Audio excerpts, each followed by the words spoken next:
What if fear is not the real problem? What if the real problem is something deeper, something invisible, something we rarely talk about? What if fear is only a symptom, and the real disease is lack of faith? Because the truth is simple and uncomfortable. It's lack of faith that makes people afraid of meeting challenges. Not lack of talent, not lack of intelligence, not lack of opportunity, lack of faith. Today, this video will challenge the way you think about fear, struggle, and obstacles. Because once you understand this single sentence, you will never look at challenges the same way again. Understanding fear. Fear is one of the strongest emotions known to humans. Fear can stop dreams. Fear can destroy potential. Fear can keep people trapped for years. But here's the question no one asks. Where does fear actually come from? Fear does not come from challenges themselves. Challenges are neutral. The same challenge that scares one person excites another. So what's the difference? Faith. One person believes, I can handle this. The other believes, I will fail. Fear is born from disbelief. What does faith really mean?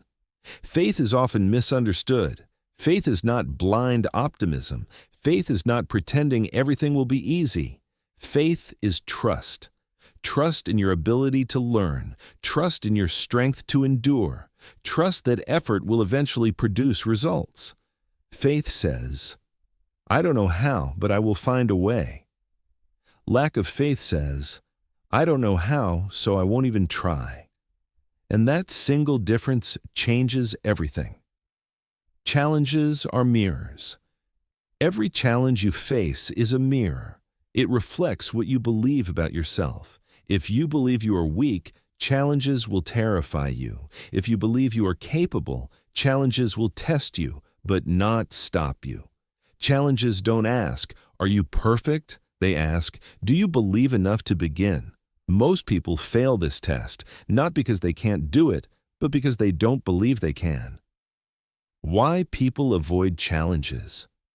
People avoid challenges because challenges expose uncertainty. They force you to face possible failure, possible embarrassment, possible rejection.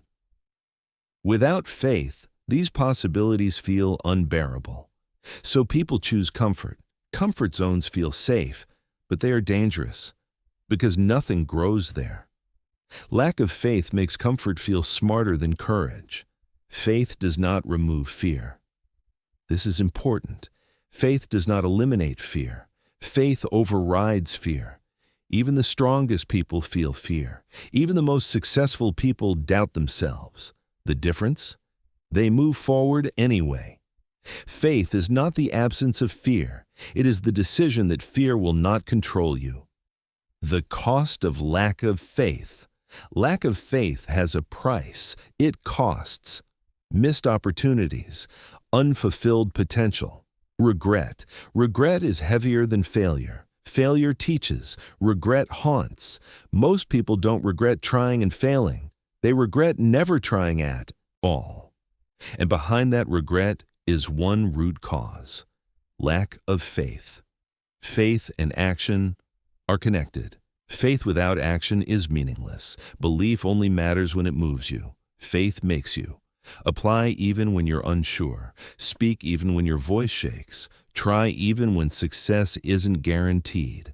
Action strengthens faith.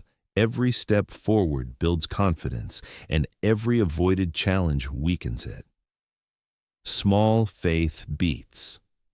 No faith. You don't need perfect faith. You just need enough. Enough to take the first step. Enough to start before you're ready. Enough to try again after failure.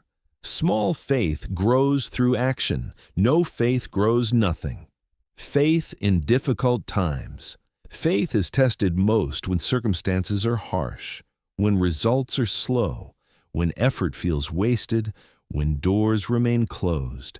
This is where most people quit, not because the challenge is impossible, but because faith becomes fragile. Yet this is exactly where faith matters most, because growth often happens after patience runs out. Faith builds resilience.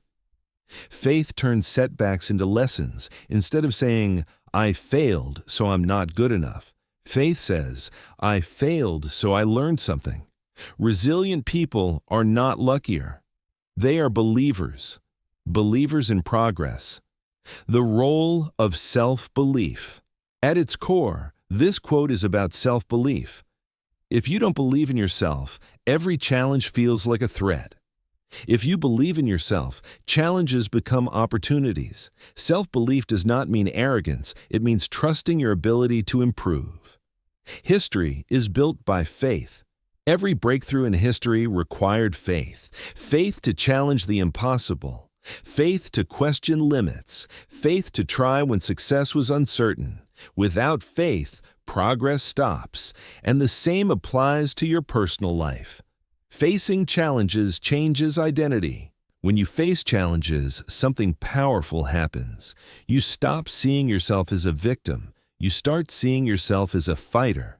Each challenge faced strengthens identity.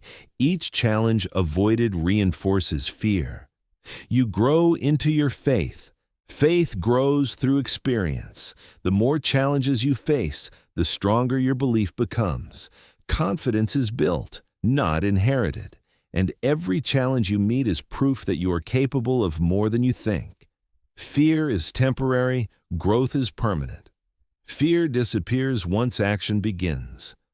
But growth stays. The hardest step is always the first. After that, momentum takes over. Faith gives you the courage to begin.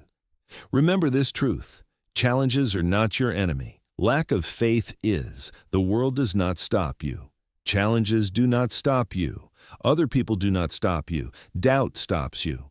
So the next time fear appears, the next time a challenge stands in front of you, the next time your mind says, what if I fail? Ask yourself one question: do I lack ability or do I lack faith? Because once faith enters the picture, fear loses its power. Believe enough to try. Trust enough to move. Have faith enough to face challenges. That is how lives change.